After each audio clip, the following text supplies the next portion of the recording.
Hello friends, आज हम पढ़ेंगे उपसंपदा संस्कार के बाद जो 8 नियम होते हैं जिनका पालन करना होता है उनके बारे में आज हम पढ़ेंगे।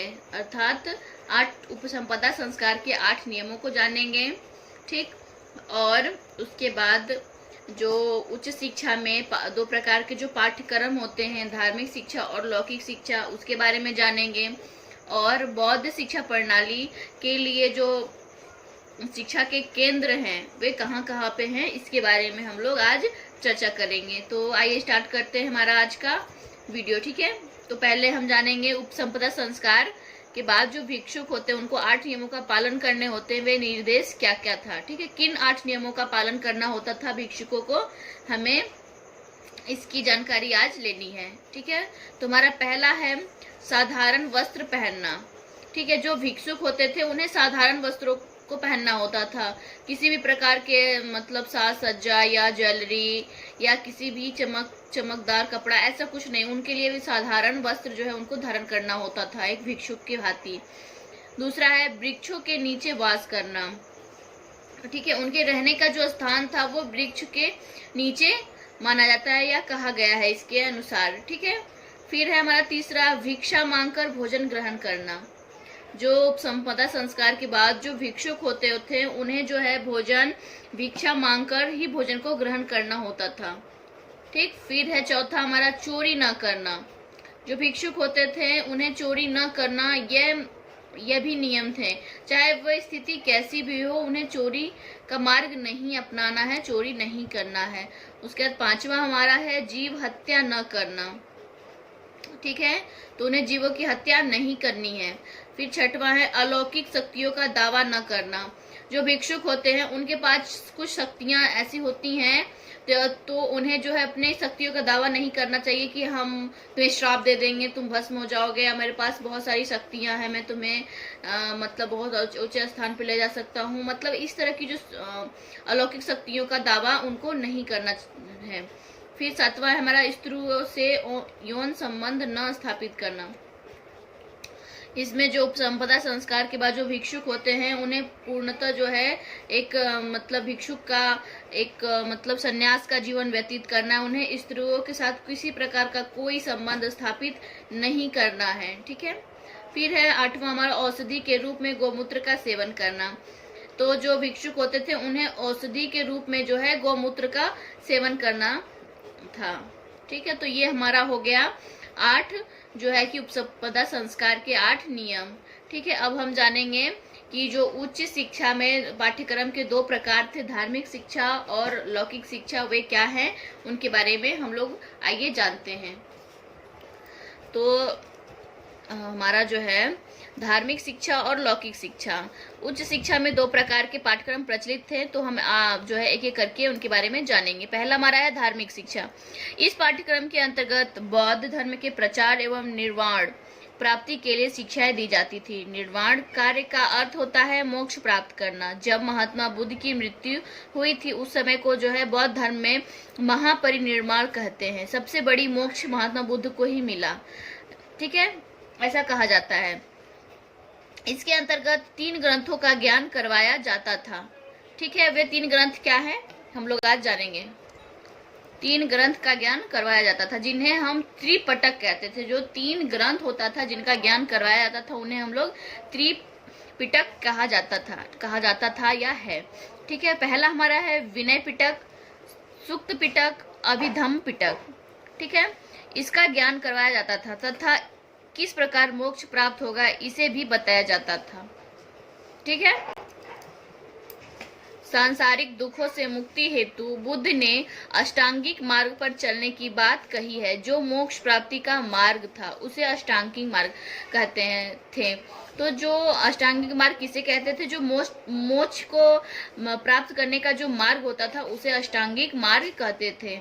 ठीक है, तो हमने धार्मिक शिक्षा के बारे में क्या जाना है कि जो धार्मिक शिक्षा है उसमें जो है कि धर्म के प्रचार एवं निर्माण जो है प्राप्ति के लिए शिक्षाएं दी जाती थी। मतलब कि धर्म के प्रचार और मोक्ष के प्राप्ति के लिए जो है शिक्षाएं दी जाती थी। और जो महात्मा बुद्ध की मृत्यु हुई थी उसे महापरिनिर्वाण कहते हैं। सबसे बड़ी मोक्ष, ऐसा कहा था कि सबसे बड़ी मोक्ष जो है महात्मा बुद्ध को मिली थी। ठीक है। और जो 3 ग्रंथों का ज्ञान करवाया जाता है, जो धार्मिक शिक्षा उसके अंतर्गत 3 ग्रंथों का ज्ञान करवाया जाता है। पहला हमारा है विनय पिटक, सूत्र पिटक और अभिधम्य पिटक, ठीक है। इसमें जो है कि मोक्ष के मार्ग पे जाने की बात बताई जाती है, ठीक। तो हमने धार्मिक शिक्षा के बारे में ज्ञान प्राप्त कर लिया। अब हम लौकिक शिक्षा के बारे में जानेंगे कि लौकिक शिक्षा क्या है। इसे जन साधारण के लिए निर्धारित किया गया था, ठीक है। जो धार्मिक शिक्षा थी उसे तो सिर्फ जो भिक्षुक थे, जो आजीवन भिक्षुक रहने की मतलब जो आजीवन भिक्षुक रहना चाहते थे उनके लिए धार्मिक शिक्षा थी। लेकिन जो लौकिक शिक्षा थी ये जन साधारण के लिए थी, ठीक है। इसमें जरूरी नहीं था कि धर्म के कठोर नियम का पालन करना पड़े, ठीक है। जैसे कि हमने जाना है कि जो उपसंपदा संस्कार उसमें 8 नियम होते थे, उनका पालन करना होता था। लेकिन लौकिक शिक्षा में ऐसा नहीं है कि जो भी नियम है उनकी कठोरता से पालन करना पड़े, क्योंकि ये लौकिक शिक्षा सबके लिए था, ठीक है। लौकिक शिक्षा द्वारा जो है आर्थिक एवं सामाजिक जीवन के लिए तैयार किया जाता था। लौकिक शिक्षा सभी के लिए था, उससे जो है आर्थिक और सामाजिक जीवन के लिए तैयार किया जाता था। इसके अंतर्गत दर्शन, साहित्य, तर्क शास्त्र, न्याय शास्त्र, शिक्षा शास्त्र तथा राज्य व्यवस्था आदि का ज्ञान करवाया जाता था। लौकिक शिक्षा ग्रहण करने वाले के लिए उपसंपदा संस्कार नहीं था या ये बहुत अधिक महत्वपूर्ण नहीं था। तो जैसा कहने का तात्पर्य है कि जो उपसंपदा संस्कार होता था उसमें जो है कि उपसंपदा संस्कार के बाद बहुत से ऐसे नियम का पालन करना होता था।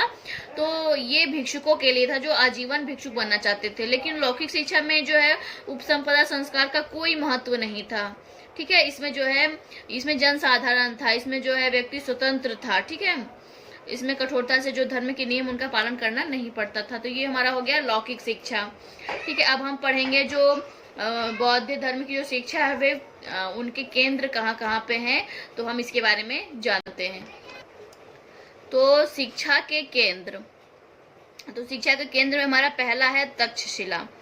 तक्षशिला कहाँ पे है इसके बारे में हम जानते हैं। रावलपिंडी से 20 मील की दूरी पर जो लोग पढ़ने आते थे उन्हें जो है कि 1000 स्वर्ण मुद्राएं देनी होती थी। रावलपिंडी से 20 मील की दूरी पर जो है तक्षशिला थी, और जो लोग तक्षशिला में पढ़ने के लिए आते थे उन्हें 1000 स्वर्ण मुद्राएं देनी होती थी। तक्षशिला जो है अभी पाकिस्तान में पड़ता है। और रावलपिंडी, जैसा कि हमने एक पद्मावत मूवी देखी थी उसमें रावलपिंडी की बात कही गई है, तो हम उसे कोरिलेट करके याद रख सकते हैं। तो जो तक्षशिला था वहाँ के जो गुरु थे वे चाणक्य जो है यहाँ पर शिक्षक थे। जो चाणक्य वे तक्षशिला में कुछ समय तक शिक्षक थे। फिर चीनी यात्री फायान भी शिक्षा के लिए जो है कि यहाँ पर आए थे, ठीक है। तो फिर ये हमारा हो गया तक्षशिला के बारे में जानकारी। उसके बाद हमारा दूसरा है नालंदा विश्वविद्यालय। जैसा कि हम इसके बारे में जानते हैं, नालंदा जो है पटना से लगभग 50 मील की दूरी पर है, ठीक है। इसकी स्थापना जो है कुमारगुप्त ने करवाया था, ठीक है। नालंदा की स्थापना कुमारगुप्त ने करवाया था। नालंदा उच्च स्तर की शिक्षा दीक्षा कराता था। लेकिन खिलजी ने जो है नालंदा के भवन को, पुस्तकालय को तोड़ फोड़ कर तहस नहस कर दिया। जो नालंदा था वे पटना से 50 मील की दूरी पर था। इसकी स्थापना कुमारगुप्त ने करवाई थी। नालंदा, जैसा कि हमने अभी जाना है कि जो खिलजी थे वो उन्होंने जो है नालंदा के विश्वविद्यालय को जो है भवन को तहस नहस कर दिया। वहाँ की जो पुस्तकालय थी उन्हें जला दिया। मतलब उस तरह की जो वो विश्वविद्यालय था उसे बिल्कुल ही खंडर के रूप में परिवर्तित कर दिया था। तो नालंदा जो है विश्वविद्यालय विश्व धरोहर के रूप में माना जाता है अभी भी, लेकिन उसे फिर से जो है विश्व धरोहर के रूप में माना जाता है। तो उसको फिर से जो है कि एक उसके रूप को फिर से बनवाया गया है, उसको फिर से मरम्मत करवाया गया है। तो जो यूनेस्को में इसको जो है विश्व धरोहर के रूप में माना जाता है। वर्तमान में यहाँ पर फिर से शिक्षाएं शुरू हुआ है, ठीक है। जो नालंदा है अभी वर्तमान समय में नालंदा ही ऐसा जगह है जहाँ पर जो है कि बौद्ध शिक्षा के लिए जो है कि फिर से जो है इसे केंद्रीय विश्वविद्यालय का दर्जा मिला है, ठीक है। तो फिर हमारा तीसरा है विक्रमशिला। विक्रमशिला जो है विश्वविद्यालय की स्थापना धर्मपाल ने करवाया था।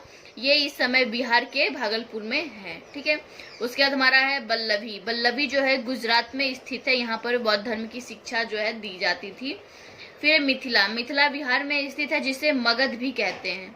ठीक है, तो मिथिला को मगध भी कहते हैं और मिथिला तो बिहार में पड़ता है, जहाँ पे पहले बौद्ध धर्म की शिक्षाएं दी जाती थी। फिर उसके बाद है ओदंतपुरी, ये भी बिहार में स्थित है और नालंदा से इसकी दूरी 10 किलोमीटर है। दोनों अपने समय का विश्वविद्यालय है। ठीक है, दोनों जो है एक ही समय का विश्वविद्यालय है और नालंदा और ओदंतपुरी दोनों जो है 10 किलोमीटर की दूरी पर हैं और ये जो मतलब यहाँ पर भी बौद्ध धर्म की शिक्षाएं दी जाती थी। तो कहने का तात्पर्य कि जिस अभी जो है नालंदा ही ऐसा विश्वविद्यालय है जिसे पुनः जो है कि बौद्ध धर्म की शिक्षाएं दी जाती हैं। तो ये रहा हमारा आज का टॉपिक और हम लोग अगले वीडियो में जानेंगे कि जो हमारा मध्यकालीन शिक्षा था वो मतलब वो कैसा था और उसके बारे में हम लोग अगले वीडियो में जानेंगे। धन्यवाद।